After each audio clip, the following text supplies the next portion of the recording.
Olá, boa noite para você. Hoje é quarta-feira, dia 28 de janeiro de 2026. O Jornal da Alterosa, edição regional, já está no ar para toda a Zona da Mata e Campo das Vertentes. Desde já, muito obrigada pela sua companhia, pelo seu carinho e já te convido a nos seguir também no Instagram, @TV Alterosa, Zona da Mata, e acompanhar tudo o que acontece aqui na nossa região. Quer ficar bem informado? Então fique comigo. O homem baleado e preso na manhã de ontem no bairro Salvaterra, em Juiz de Fora, após roubar um motorista na Central do Brasil, no Rio de Janeiro, e fugir com uma van de transporte de passageiros, é suspeito de ter matado a ex-esposa e esfaqueado a ex-sogra na mesma madrugada em Itaboraí, no estado do Rio de Janeiro. A ex-esposa foi velada e enterrada às 2 horas da tarde de hoje na cidade do interior fluminense. A gente agora começa a pensar que poderia ter sido diferente. A minha mãe está num estágio de culpa muito grande, se achando inútil por não ter conseguido salvar a minha irmã naquele momento, mesmo a gente sabendo que ela fez tudo que ela conseguiria fazer. Ela entrou em luta corporal com ele lá. Entrou na frente da minha irmã para que as facas pegassem nela, na minha mãe, na Tamires.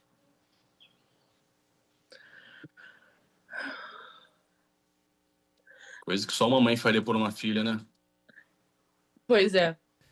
Tamires Moreira França da Silva, de 23 anos, morreu após ser esfaqueada em casa, na frente do filho, em Itaboraí, no estado do Rio de Janeiro. A mãe dela também foi atingida por golpes de faca, precisa passar por cirurgia e, segundo a família, pediu alta do hospital da cidade. De acordo com a Polícia Civil do Rio de Janeiro, o principal suspeito do crime é o mesmo homem baleado e preso por policiais militares no Salvaterra, em Juiz de Fora. João Felipe da Silva Santos tem 28 anos e tinha um relacionamento conturbado com Tamires há pelo menos 4 anos. No vídeo, é possível ouvir o desespero de Tamires e da mãe no momento do feminicídio e da tentativa de feminicídio.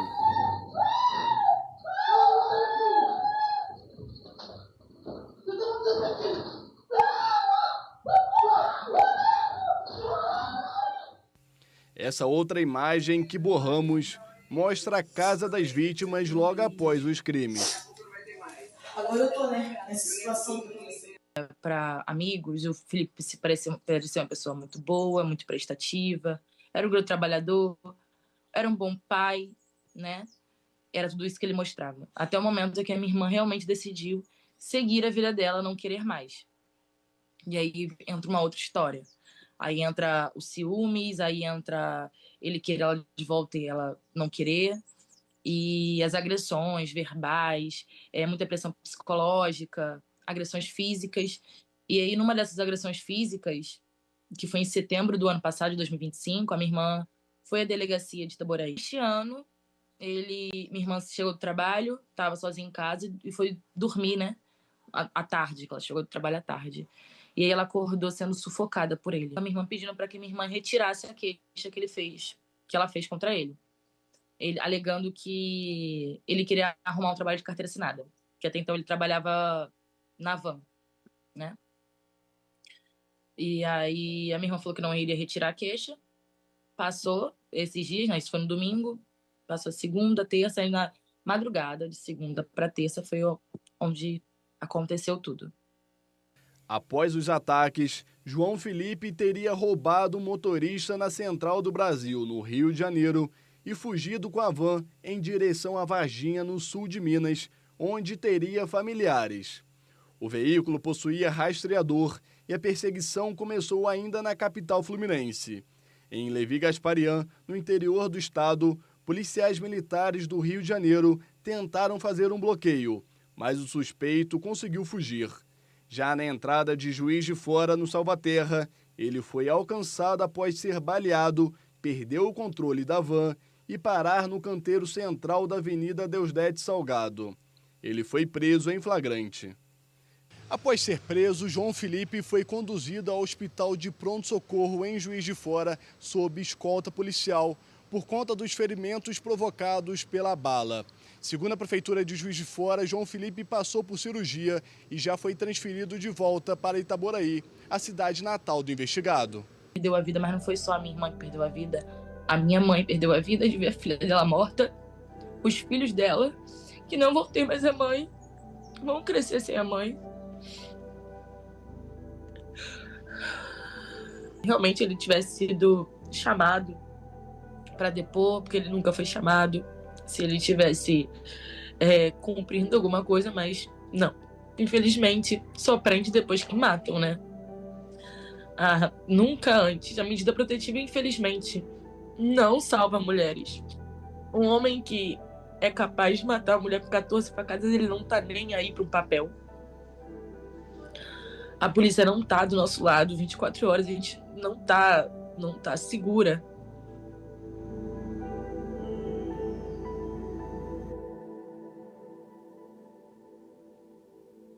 Pois é, tá aí, portanto, o relato emocionado, né, da irmã dessa jovem morta pelo ex-companheiro. A gente fica na torcida para que a mãe, né, a sogra, que também foi atingida pelas facadas, se recupere o mais rápido possível.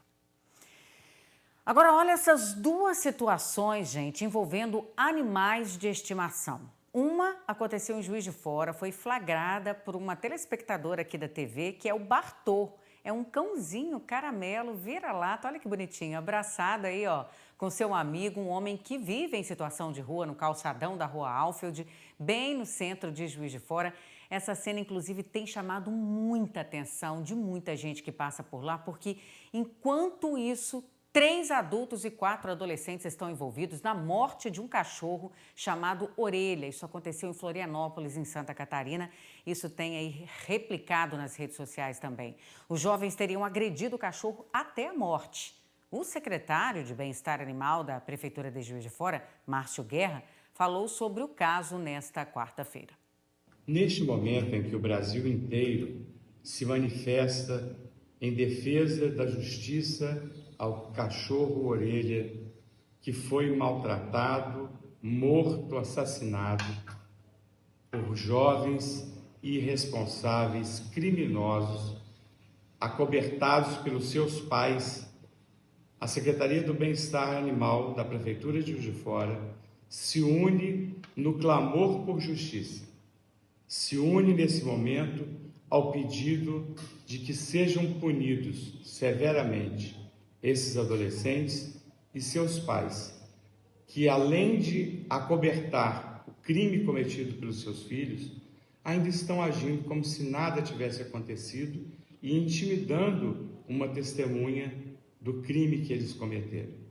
A Secretaria do Bem-Estar Animal da Prefeitura de Juiz de Fora pede justiça por tudo que o Orelha sofreu e que o Orelha seja um anjo da guarda de todos os cães que são vítimas do Brasil incessantemente de maus tratos. E nós, na nossa parte, vamos continuar combatendo, denunciando e trabalhando para que isso tenha um fim. Só reforçando, matar e maltratar animais é crime, gente. Isso aí é uma tamanha covardia. E aí o secretário também se posicionou em relação a esse assunto. Agora a gente vai para outra cidade. O ex-prefeito de Laranjal, Sudário Carneiro, ele foi condenado por apropriação indevida de recursos públicos. Pois é, de acordo com o Ministério Público aí de Minas Gerais, a condenação do ex-mandatário ocorreu por conta do crime de responsabilidade relacionado à apropriação indevida de rendas públicas. De acordo com a denúncia, enquanto ele exercia o mandato, o então prefeito determinou a cobrança de valores pelo uso do estacionamento do Parque de Exposições durante a 29ª e 30ª Exposições Agropecuárias do município, que foram realizadas em 2017 e 2018. Os valores cobrados eram de R$ 10 para motocicletas e R$ 20 para os demais veículos. Segundo a investigação, 60% da arrecadação era repassada a servidores municipais envolvidos e 30% era apropriada pelo ex-prefeito. A prática gerou enriquecimento ilícito e prejuízos aos cofres públicos. Na sentença, o réu foi condenado a 4 anos de reclusão, com a pena substituída por prestação de serviços à comunidade pelo mesmo período e pagamento de prestação pecuniária equivalente a 10 salários mínimos. A decisão ainda cabe recurso. Com o encerramento do período de férias escolares e o aumento do fluxo de veículos nas rodovias mineiras, o Departamento de Estradas de Rodagem de Minas Gerais está divulgando uma série de orientações aos motoristas que pegam a estrada nesse retorno para casa. A volta costuma ser tão ou mais arriscada que a ida, já que o tráfego é mais intenso, o cansaço se acumula e a pressa pode levar a decisões perigosas. As férias estão terminando e é importante que você mantenha os mesmos cuidados ao retornar para casa. Faça uma verificação no seu veículo, a parte elétrica, pneus, limpador de para-brisa. Lembrando que estamos em época de chuva e todo cuidado com a sua segurança ainda é pouco. Certifique-se de que todas as bagagens estejam no porta-mala. Os ocupantes do veículo devem utilizar o cinto de segurança. Celular deve ficar longe do motorista. É importante que você faça uma verificação no trajeto que você vai utilizar e verificar no site do DR como andam as condições das rodovias. Importante que você respeite a sinalização, principalmente a velocidade. Mantenha de acordo com os padrões de segurança. Isso aí, respeitar o limite de velocidade aí na estrada. A gente vai dar uma paradinha agora, a gente vai para um rápido intervalo e eu volto em instantes.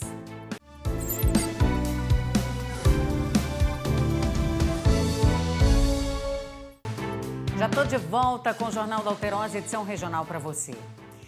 O esgotamento mental se tornou uma questão cada vez mais importante no mercado de trabalho, viu? A ansiedade já é a principal causa de afastamentos por doenças mentais no país.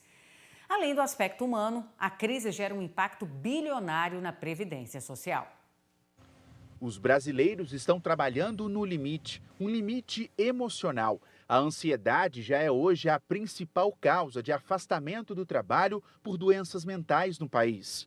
Um levantamento da Associação Nacional de Medicina do Trabalho, com base em dados do INSS, mostra que os registros de transtornos ansiosos quase dobraram nos últimos 2 anos. Foram mais de 150 mil afastamentos só em 2025. A gente sabe muito bem que todos nós temos cobranças, né? E que isso pode levar a um problema de saúde se for num nível muito exagerado. Essa questão de ansiedade está cada vez mais exacerbada, né? E isso talvez se reflita nesses números da Previdência Social que nós temos hoje no Brasil, né? Além do impacto humano, o prejuízo financeiro é alto. Só até novembro do ano passado, os gastos com benefícios por doenças mentais chegaram a quase R$1 bilhão. Esses números mostram apenas a parte visível do problema. Infelizmente, muita gente continua trabalhando, mesmo doente. É o caso da Elis Regina, de 23 anos. A auxiliar de logística trabalhou por muito tempo, até que chegou a ser afastada por ter crises de pânico dentro do ambiente de trabalho. É uma pressão, sabe? Tipo, quando amontoa muitos pensamentos na cabeça e você tenta resolver tudo ao mesmo tempo. Vários pensamentos ruins, tremedeira, você começa a passar mal, literalmente. Vários ataques. Além da ansiedade e da depressão, os casos relacionados à síndrome de burnout também aumentaram. Não adianta você ter uma bela área de lazer e você ter uma cobrança assim, muito grande em cima do trabalhador. A cobrança excessiva, né, de exigências de metas, que pode levar a essa síndrome de esgotamento físico e mental, que leva ao trabalhador e muitas vezes pode desencadear essa questão de burnout. Enquanto a saúde mental ainda é tratada como exceção em muitos ambientes de trabalho, os números seguem crescendo. Um alerta não só para empresas e autoridades, mas para toda a sociedade. É doído, a mente fica tipo um turbulhão, 1000 pensamentos ao mesmo tempo. Tem que conversar, porque às vezes até a gente não quer, mas só de estar sentado ali, tendo alguém disposto a nos ouvir, já acalma nossa mentalidade. A baliza terror dos alunos na hora da prova prática para tirar a Carteira Nacional de Habilitação deixou de ser obrigatória em alguns estados. Olha só. Vai mais um pouquinho. Aí, vira tudo para a esquerda agora. Isso. E dá seta. E deixa o carro descer. Vai. Quase todo mundo concorda. Essa é a parte mais difícil. Você tem que fazer várias coisas ao mesmo tempo, você tem que coordenar bastante o carro, dar ré, tudo. Mas o pesadelo acabou. Agora a baliza deixará de ser obrigatória na prova para obter a Carteira Nacional de Habilitação. E tem mais. Carros com câmbio automático também serão permitidos no exame. Na prática, as mudanças facilitam a vida de quem quer tirar a CNH. Por um lado é bom, mas para os donos de autoescolas, o processo menos rigoroso vai colocar motoristas recém-habilitados menos preparados para dirigir nas ruas. A consequência pode ser um trânsito mais perigoso. Minha sugestão para todos eles é fazer um aprendizado híbrido. Ele vai ter um primeiro contato, aprender o controle da embreagem. A hora que estiver dominando isso, aí a gente prepara ele para o exame no carro automático. As alterações foram determinadas pelo Conselho Nacional de Trânsito. Além de São Paulo, já valem em Goiás, Espírito Santo, Amazonas e Mato Grosso do Sul. A ideia é atualizar e simplificar o exame prático, segundo o diretor do Detran de São Paulo. No cenário atual, é muito mais uma vaga de garagem, né, aquele procedimento que a gente usa bastante em shoppings, em estacionamentos comuns, do que a baliza em si. Mas é importante ressaltar que nas aulas continuarão sendo realizados esses treinamentos. O número mínimo de aulas também caiu de 20 para 2. O candidato pode fazer quantas achar necessário para se sentir seguro. O processo de formação de um condutor, ele não encerra-se no processo do exame prático. Ele tem 1 ano posteriormente a isso para ser avaliado no cenário real, né, de trânsito real. Quem ainda está aprendendo sabe a responsabilidade que vai ter quando estiver com a CNH nas mãos. Vou fazer 20 anos esse ano e eu ainda não tirei a minha CNH. Eu estou muito ansiosa para tirar. Agora vai? Agora vai. Agora vai. É uma mudança, sem dúvida, muito importante aí no trânsito. Vamos falar de esporte agora, gente? A seleção brasileira decidiu o hotel e o centro de treinamento que vai utilizar durante a Copa do Mundo. Os grandes se reconhecem. O técnico da seleção brasileira, Carlo Ancelotti, contou com o auxílio valioso do ex-treinador multicampeão Jürgen Klopp, diretor global da marca Red Bull, para garantir o melhor centro de treinamento disponível para o Mundial.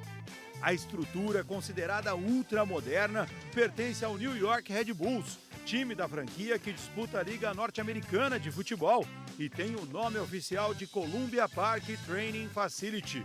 Localizado na pequena cidade de Morristown, no estado de Nova Jersey, fica a cerca de 15 minutos do hotel que será a casa da seleção em Basking Ridge e meia hora de distância do MetLife Stadium, palco da estreia do Brasil dia 13 de junho contra Marrocos e também da grande final da Copa. Segundo a própria CBF, o CT do New York Red Bulls foi o que recebeu mais pedidos de seleções para servir de base nos Estados Unidos. O Brasil venceu a concorrência graças a essa aproximação entre Klopp e Ancelotti, que se conhecem desde os tempos de grandes duelos na Champions League. Os dois, por exemplo, comandaram Real Madrid e Liverpool. O italiano Carlo Ancelotti passeou pelas instalações, que passam por reformas e deverão ser concluídas em março. Tudo estará pronto em junho, à espera do Brasil. Lembrando que a cobertura jornalística e as transmissões dos Jogos da Copa do Mundo serão transmitidos pela TV Alterosa SBT e boa sorte ao nosso Brasil, viu? Bom, eu fico por aqui, obrigada pela sua companhia. Amanhã eu tô de volta no mesmo horário e eu espero você. Até lá. Tchau, tchau.